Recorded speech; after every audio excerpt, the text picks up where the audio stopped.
ao ouvirem a voz do Senhor Deus, que andava no jardim, quando soprava o vento suave da tarde. É até poético, né? Quando soprava o vento suave da tarde.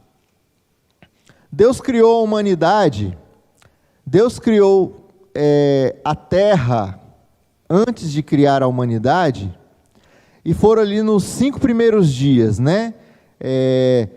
Fala que no princípio, né, o Bereshit, criou Deus os céus e a terra era sem forma e vazia, o Espírito de Deus pairava sobre a face das águas, se movia sobre a face das águas. Então aqui Deus, as primeiras manifestações na palavra de Deus a respeito da presença dele, fala do seu Espírito, se movendo sobre a face das águas. E aí no primeiro dia, Deus criou a luz e separou o dia da noite, luz e trevas. E aí depois ele veio no segundo dia e formou o firmamento, a separação entre as águas, debaixo do firmamento e de cima do firmamento, ou seja, o céu. Curioso que aqui não havia ciência desenvolvida pelo homem, quando Moisés escreveu Gênesis. Então Moisés não tinha como saber que as nuvens eram feitas de água, e as nuvens são feitas de água, e houve essa separação entre águas e águas, e aí veio o segundo dia, e depois a porção seca da porção de água na face da terra, e aí separou terra de mares. Isso foi depois os jardins, as plantas, a flora, os vegetais, as vegetações da terra, e aí depois Deus criou o sol, a lua, as estrelas.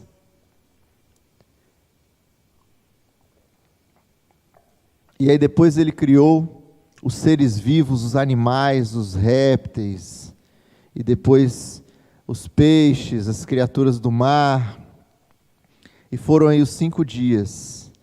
E por fim ele disse: façamos o homem a nossa imagem e semelhança. Por que façamos? Pai, Filho e Espírito Santo ali já presentes, desde a criação. Então Deus estabeleceu o homem ali para governar a terra, para dar nome a todos os animais, para cuidar das plantas. E aí Deus foi e estabeleceu ali entre 4 grandes rios, o Jardim do Éden, na Mesopotâmia, né? Entre os rios Tigre, Eufrates, Gion e Pison. Então, o homem estava ali, sozinho, Adão. Adão em hebraico significa homem. Então, Adão, seu nome significa homem. E aí Deus percebeu que o homem estava só, não havia alguém igual a ele para ele se relacionar. E aí Deus fez cair um sono sobre Adão, tirou uma costela dele, e aí dali formou a mulher. Por que costela? Porque está ao lado. E um outro detalhe importante, eu aprendi essa semana: na costela encontram-se uma grande concentração de células tronco. São as células que formam todas as outras células, as células máter, né? Também encontra-se na medula, mas na costela também se encontra. Ou seja, nada que Deus faz é por acaso. E Deus foi lá e criou a mulher a partir da costela de Adão. E deixa a entender que Deus se relacionava com o homem e com a mulher diariamente. Ele colocou ali no jardim para que eles pudessem cuidar. E Deus fez o primeiro casamento. Finalzinho do capítulo 2 diz que deixará o homem a sua casa, né? Seu pai e sua mãe, e unir-se à mulher e serão uma só carne. E o homem e a mulher relacionavam-se com Deus. Ele poderia ter parado nas criaturas, no quinto dia. A gente teria uma terra, a gente não, né? Deus teria uma terra perfeita, um planeta perfeito. Porque se você reparar, o planeta é perfeito. O que estraga o sistema aqui é o homem. Porque na natureza, a árvore, ela absorve o gás carbônico, produz oxigênio, e os animais respiram oxigênio e devolvem gás carbônico. Quando um animal morre, ele cai na terra, ali ele é decomposto e vira adubo para as plantas. Os ossos ficam lá, não desmancha. Então, o sistema natural das coisas, ele é perfeito. Deus poderia ter parado por aí, mas Deus não queria fazer apenas um terrário, né? Muita gente tem terrário, tem aquário, tem... Deus não queria bichinhos de estimação. Deus queria alguém para se relacionar. Como eu falei, ministério significa, de acordo com o dicionário Oxford, a execução de uma tarefa. Então Deus levou muito a sério essa situação, essa questão de se relacionar com o ser humano. Deus estabeleceu o relacionamento com o ser humano com um propósito, com uma função. Porque a gente não está aqui à toa. Nós não estamos aqui há tanto tempo, e é uma curiosidade também que eu gosto de... Às vezes eu viajo muito assim nesses pensamentos, porque o Gênesis diz que Deus criou a terra em 6 dias, e no 7º dia ele descansou. E a gente não pode se prender à cronologia, porque o tempo de Deus é diferente do nosso. Ok, pode ter sido em 7 dias, pode ter sido em 7 piscares de olhos. O fato é que é um tempo para que nós possamos entender, porque o ser humano ele é limitado, então vamos estabelecer que sejam em 7 dias. Porém, a Bíblia não diz quantos dias Adão e Eva se relacionaram com Deus até o momento que eles pecaram, que eles desobedeceram. Porque a partir do momento que fala da criação, aqui no final do capítulo 2, 7 dias, no 7º dia Deus descansou. A partir daí, já não acontece mais cronologia. Não se fala mais de tempo. Até o momento que Adão e Eva são expulsos do paraíso e começa a contar o quê? Quando Adão e Eva têm filhos, e aí Adão tinha uma certa idade, 120 anos, quando teve o primeiro filho. E aí vai contando de novo essa questão de tempo. E se você levar em conta que tiveram aí os dinossauros, as eras, né? As grandes eras, que a Terra, pela ciência, ela tem milhões de anos, é possível que Deus tenha se relacionado milhões de anos com o ser humano ali, no jardim. Enquanto a Terra estava aqui, girando e rodando e passando esse tempo todo, é possível que tenha se passado 1 ano, é possível que tenha se passado 10 anos, é possível que tenha passado 1 milhão de anos. Porque o homem e a mulher eram perfeitos, não tinham pecado. Então eles não envelheciam no jardim. Eles só passaram a envelhecer a partir do momento que eles pecaram e foram expulsos. Ou seja, Deus, durante não se sabe quanto tempo, se colocou na direção do homem para se relacionar com ele, diariamente. Ao ouvirem a voz do Senhor Deus, que andava no jardim quando soprava o vento suave da tarde. Ou seja, o ministério, eu trouxe 2 pontos para falar agora de manhã. Primeiro ponto, que o ministério do relacionamento de Deus, ele nos eleva à sua imagem e semelhança. Deus fez o homem à sua imagem e semelhança. E o pastor, na quinta-feira, falou, né, que na verdade não é essa casca que a gente tem aqui, é em espírito, é em alma, que nós somos a imagem e semelhança de Deus. Porém, a partir do momento, e eu não quis falar que Deus se rebaixa, eu quis colocar que Deus nos eleva, porque a partir do momento que Deus caminha no jardim, Ele está nos colocando no mesmo nível dele. Porque se Ele é onipresente, onipotente e onisciente, Ele não tem necessidade de caminhar, mas Ele se coloca nessa posição para se igualar conosco, para estabelecer esse relacionamento conosco. Então, Deus, Ele sempre se dispõe a estar conosco. Então aqui a gente tem também uma impressão de um Deus que é acessível.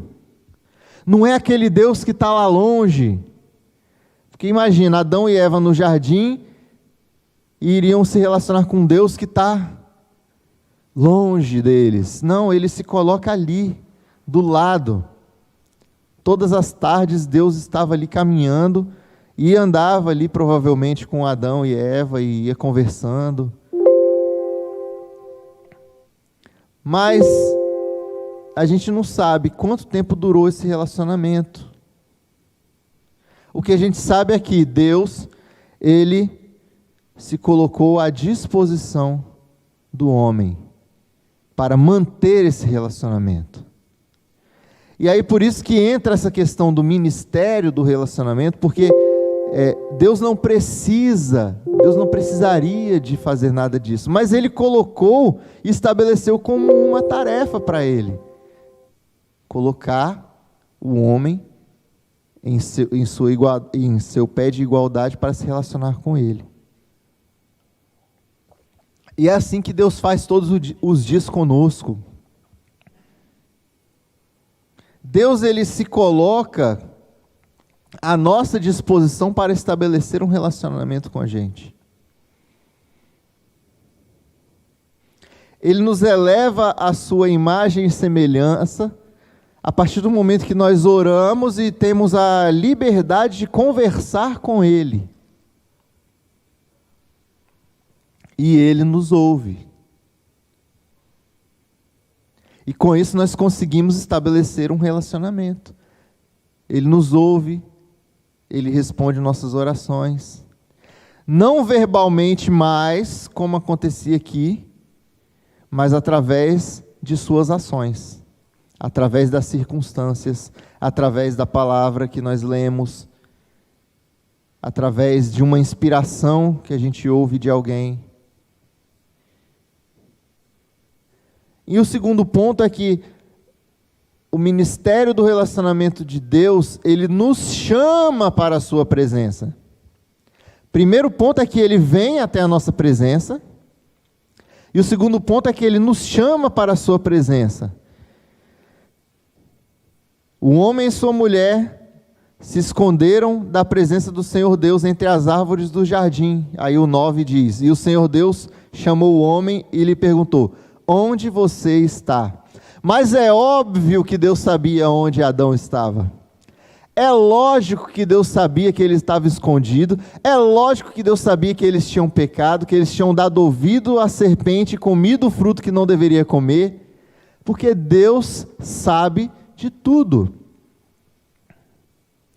Mas Ele nos chama à sua presença e uma das formas que Ele demonstra isso é verbalizar. Porque nós, como seres limitados, precisamos ouvir. E ele vai e fala: onde você está? Ele sabia perfeitamente o que tinha acontecido. Ele sabia que Adão e Eva, eles estavam envergonhados. E é interessante que ele continua depois do diálogo aqui e vai indagando com Adão e com Eva. Mas o que aconteceu? Porque a gente estava com vergonha, porque a gente estava nu. Mas quem falou que vocês estão nu? Como que vocês sabem que vocês estão nu? Descobriram como? Vocês comeram do fruto? Aí Adão, foi a mulher. Aí a mulher, foi a serpente. Um jogo de empurra. Mas quando Deus chama, Ele demonstra o desejo que Ele tem de se relacionar. Mesmo sabendo, mesmo conhecendo o nosso pecado, Deus continua demonstrando o desejo de se relacionar conosco. Mesmo Ele conhecendo as minhas falhas, mesmo Ele conhecendo o íntimo do meu coração, os meus desejos maldosos, os meus pensamentos negativos, a minha falta de fé, mesmo Deus conhecendo isso tudo, Ele continua demonstrando o seu desejo de se relacionar comigo e com você. E é por isso que é um ministério, porque é uma tarefa, é um compromisso, é uma obrigação, que Deus não teria de forma alguma. Ele não precisa disso, mas Ele se coloca à nossa disposição, Ele nos eleva à sua presença, à sua imagem e semelhança, e Ele nos chama para a sua presença. Onde você está? E muito brevemente, a gente pode refletir nesses dois pontos na seguinte forma: como nós estamos nos comportando diante do chamado de Deus para o seu relacionamento? Quando você é convidado para uma festa, você tem duas respostas: ou você vai, ou você não vai. Quando você é convidado para um emprego novo, você pode dar duas respostas: ou você vai, ou você não vai. Vamos colocar o exemplo do emprego. Você já trabalha num lugar e recebe a oportunidade de um novo emprego. E aí você chega, recebe um e-mail, recebe uma ligação. Tem uma oportunidade de você trabalhar aqui na empresa tal, salário tal, a função é tal. Cabe a você responder: não, eu já estou bem onde eu estou, não quero sair daqui da minha situação atual. Ou você fala: tenho interesse sim, obrigado, estarei aí para conversarmos. Como nós estamos nos comportando diante do chamado de Deus para se relacionar com Ele?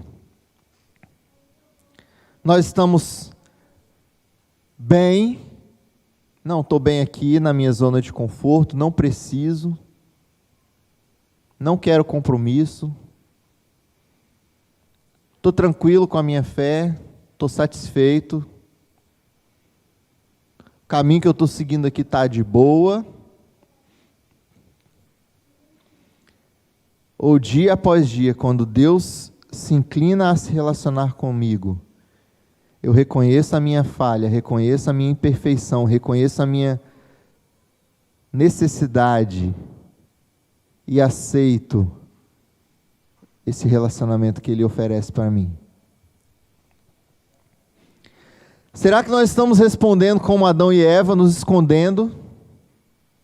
Porque, irmãos, Deus nos chama para o relacionamento todos os dias. O judeu, ele tem uma crença, um costume de quando ele acorda, ele agradece a Deus, e depois que eu passei pela UTI esse ano, todos os dias eu meio que virei judeu nesse sentido. Quando eu acordo, a primeira coisa que eu faço é olhar pela janela, olhar para o céu de manhã. Obrigado, meu Deus, porque eu estou vivo mais um dia. E o judeu tem esse costume. Ele acorda e ele agradece a Deus, porque Deus confiou em mantê-lo vivo por mais um dia. E a partir do momento que você acorda de manhã, abre os seus olhos, é Deus te dando mais uma oportunidade de manter e estabelecer o relacionamento com Ele. Será que nós estamos recebendo a mão dEle ali, e caminhando ao lado dEle, e conversando com Ele no jardim, recebendo com alegria essa nova chance de nos relacionarmos com Ele? Ou a gente está fazendo igual Adão e Eva, se escondendo, envergonhados, com aquele sentimento de culpa, e buscando distância da face dele? Como se fosse possível, né? A gente se distanciar da face do Senhor. E o curioso também é que o pecado, ele envergonha Adão e Eva aqui nessa situação, e nos envergonha, mas Deus ainda assim, sendo justo, Ele é misericordioso. Porque a justiça de Deus aconteceu aqui, sobre Adão e Eva. Foram expulsos do paraíso, pagaram pelo erro que cometeram. Mas Deus ainda assim foi misericordioso. Eles estavam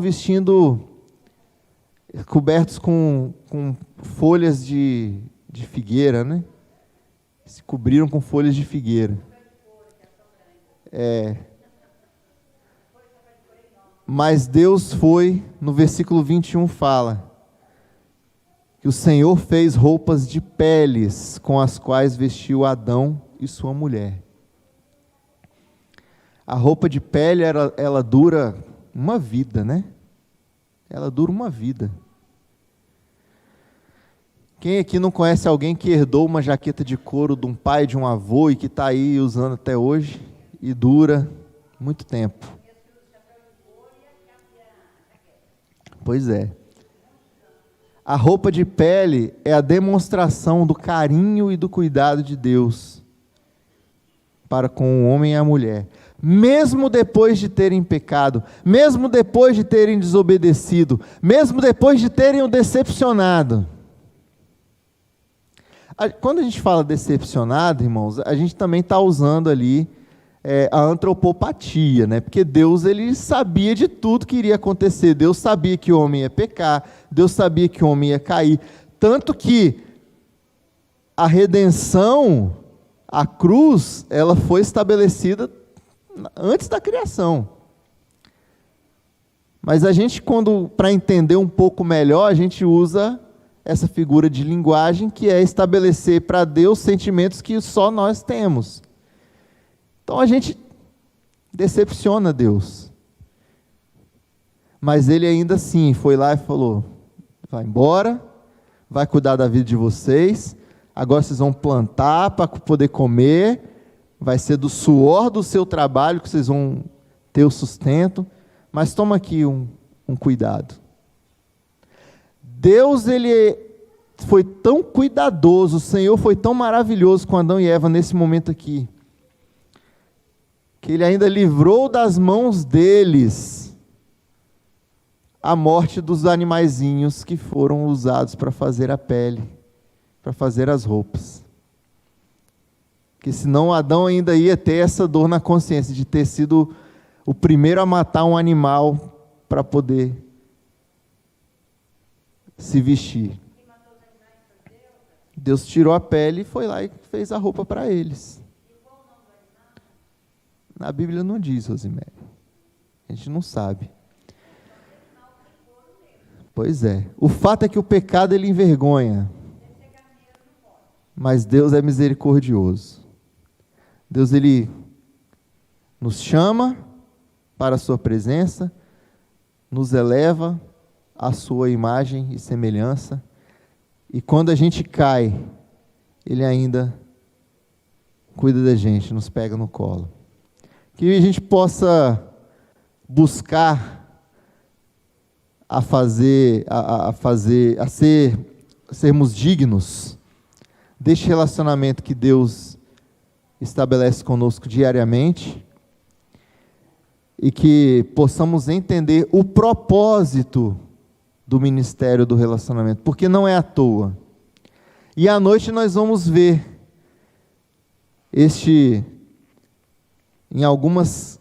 alguns exemplos do propósito de Deus no ministério, ao longo da história bíblica, ao longo da atuação de Deus com a humanidade que é relatado aqui na palavra, o porquê Deus se relacionou com os seus filhos e como Deus usou esse relacionamento para realizar a sua obra.